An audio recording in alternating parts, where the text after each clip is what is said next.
The Sony FX3 II, often referred to in early leaks and discussions as the FX30 II, has been building serious momentum in the filmmaking community for quite some time now.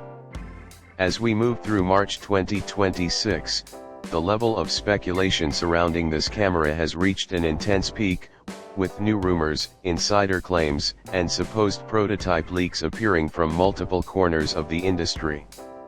It has become one of the most talked about cinema camera topics, not just because of what it might improve, but because of how important its predecessor, the original Sony FX3, has been in reshaping the compact cinema camera segment.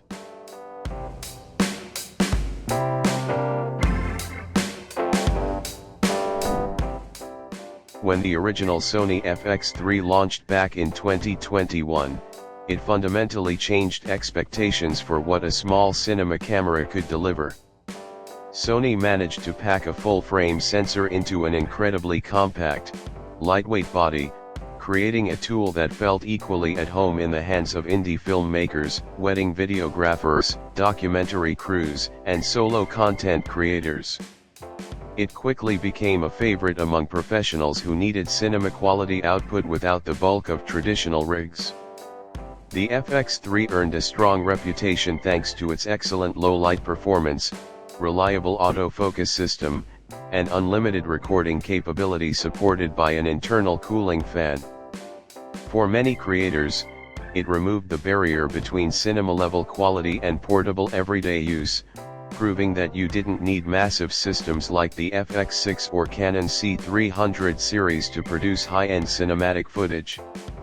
Over time, the FX3 became even more respected, even achieving recognition within professional streaming and production environments, including workflows associated with major platforms. However, as impressive as it was, the cinema camera market has not stood still. In the years since its release, competition has become more aggressive. Companies like Blackmagic Design, with their Pocket Cinema camera series, Red with compact modular systems like the V-Raptor lineup, and Panasonic with increasingly powerful hybrid Lumix S-series cameras, have all pushed the boundaries of portability, dynamic range, and internal recording capabilities.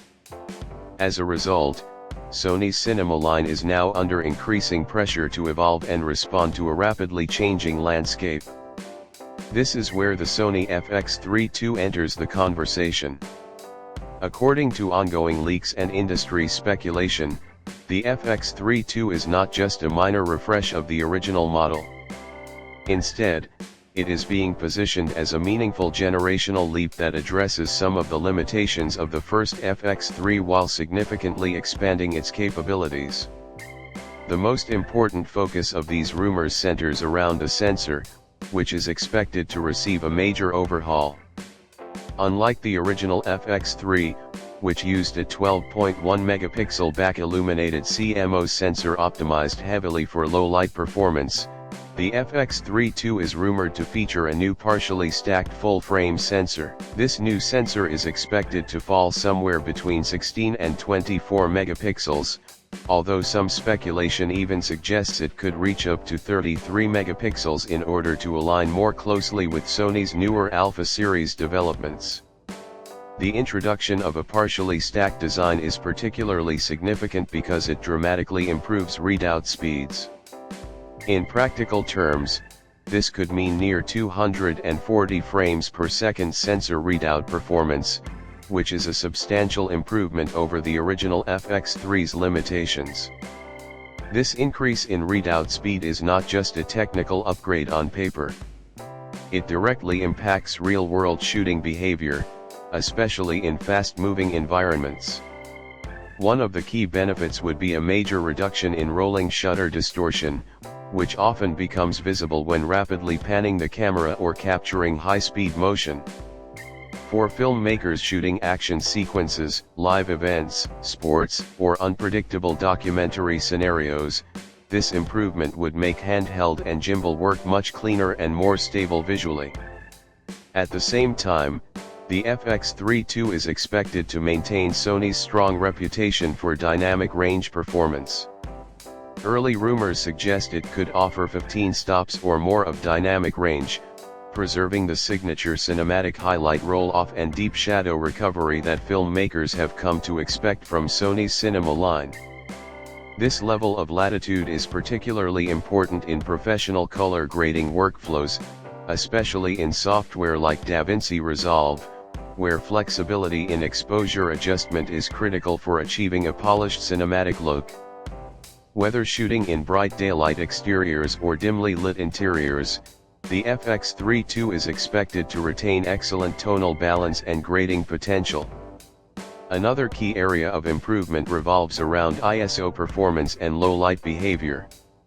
The FX3 II is rumored to feature a triple base ISO system, potentially around ISO 800 for standard daylight shooting, ISO 4000 for controlled indoor or tungsten balanced environments, and a very high ISO 25600 setting for extreme low light conditions. This setup would allow filmmakers to maintain clean image quality across a wide range of lighting situations without excessive noise, continuing Sony's tradition of strong low light performance while expanding flexibility even further. Thermal management is also expected to receive a significant upgrade. One of the strengths of the original FX3 was its active cooling system, but long-duration shoots at high resolutions could still push its limits. The FX3 II is rumored to introduce improved heat dissipation design, more efficient internal airflow, and enhanced fan performance. These changes are aimed at ensuring stable recording during long 6K or high frame rate sessions, reducing the risk of overheating shutdowns during extended shoots such as weddings, interviews, or documentary coverage. On the video side, the FX3 II is expected to be a major leap forward. One of the most discussed features is 6K open gate recording, potentially at up to 60 frames per second in a full 3:2 sensor readout. This would allow filmmakers significantly more flexibility in post-production, including the ability to reframe shots for different aspect ratios, crop for vertical social media formats, or create anamorphic style widescreen outputs without losing resolution. From this 6K capture, users could also oversample down to 4K for extremely sharp final output. Overall, the Sony FX3 II is shaping up to be far more than a simple update. It represents a potential evolution of Sony's compact cinema philosophy, aiming to combine high-resolution imaging, advanced autofocus, improved thermal performance, and expanded video capabilities into a single portable system. If the rumors prove accurate, it could once again redefine expectations for what a small cinema camera is capable of delivering in professional filmmaking environments.